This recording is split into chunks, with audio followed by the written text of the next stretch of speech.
السلام عليكم، ازيكم عاملين ايه؟ يا رب تكونوا بخير وفي احسن حال. النهارده هنعمل الوافل بطريقه حلوه جدا وسهله وبسيطه في البيت. النهارده الطريقه بتاعه الوافل مش محتاجه اي حاجه، وفي كل المكونات معانا في البيت موجوده. اول حاجه هنبدا ببيضتين بدرجه حراره الغرفه، واتنين معلقه كبيره سكر، ونص كوب من الزيت، وفانيليا عشان ريحه الزفاره بتاعه البيض. هنحطهم كده الأول، هنحط البيضتين وعليهم معلقتين السكر ونص كوباية الزيت ومعلقة الفانيليا، وهنضربهم بالمضرب الكهربائي أو بالمضرب اليدوي لو مش متوفر عندك المضرب الكهربائي. هنبدأ نضربهم كده الأول، وقبل أي حاجة ولا هنحط لبن ولا هنحط حاجة عليهم مية دلوقتي إلا لما نعمل الخطوات اللي انتوا شايفينها دي الأول. لو عجبك الفيديو ما تنسيش تحط لايك وتشترك في القناة وتفعل الجرس عشان يوصلك كل جديد. هنا معايا 2 كوب من الدقيق، 2 معلقة كبيرة من النشا، وكيس كيك شيف. هبدأ أنخلهم الأول عشان نعمل فراغات في الدقيق.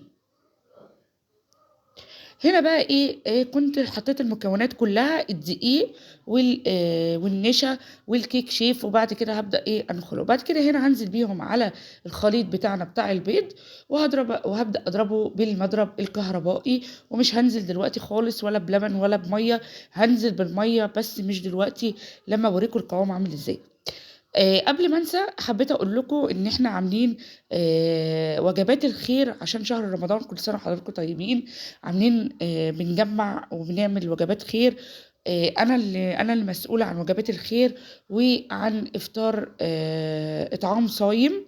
ايه اللي حابب يشترك معانا واللي حابب يتواصل معايا، هحط لكم رقم التليفون في اول تعليق مثبت. اللي حابب يتصل بيا اهلا وسهلا، وكل حاجه هصورها لكم على الطبيعه وهتشوفوها. هنا كوب الا ربع ميه مغليه هنزل بيها على الخليط زي ما انتم شايفين بالشكل اللي انتم شايفينه ده، وهبدأ اضربها تاني عشان انا عايزه العجينه معايا ما تبقاش ولا سايله قوي ولا تقيله. هوريكم القوام بتاعها عامل ازاي. فيا حبايب قلبي، لو حابين تشتركوا معانا في اطعام صايم، عشان في ناس كتير جدا بتبقى تدور على ناس ثقه. الحمد لله الحمد لله، الناس اللي اشتركت معايا قبل كده هم عارفين انا ثقه قد ايه يعني.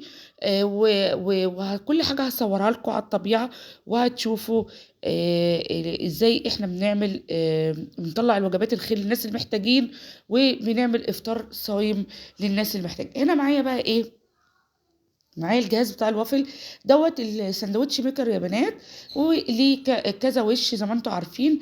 ده الوش بتاع الوافل انا ركبته ونزلت. شفتي بقى هنا عندك الخليط عامل ازاي؟ ولا تقيل قوي ولا خفيف قوي. هنزل بيه هنا على الشكل بتاع الوافل، هصبه بدرق عندك صبيه اهوت. وبعد كده لازم طبعا تكوني مجهزه مسخنه الجهاز. وبعد كده هقفل عليه، وهيطلع معانا بالشكل اللي انت هتشوفيه معانا دلوقتي. المستوي حلو جدا، اللون بتاعه جولد حلو جدا خطير. جربوه يا بنات، حلو قوي. لو انت عندك الجهاز بتاع الساندوتش ميكر ده هتفرحي ولادك. وبصوا بقى لونه جولد مستوي حلو قوي. بصي من ورا ومن قدام عامل ازاي. زينيه زي ما انت عايزه، بنوتيلا، بشوكولاته، بعسل نحل. انا هنا زينته، كان عندي موز قطعته وشويه مكسرات وحطيت عليه عسل نحل ابيض، وعملت جنبه هوت شوكليت سخن. وكده الوصفه بتاعتي خلصت. يا رب يكون الفيديو عجبكم، ولو عجبكم الفيديو ما تنسوش تشتركوا في القناه وتفعلوا الجرس. وباي باي.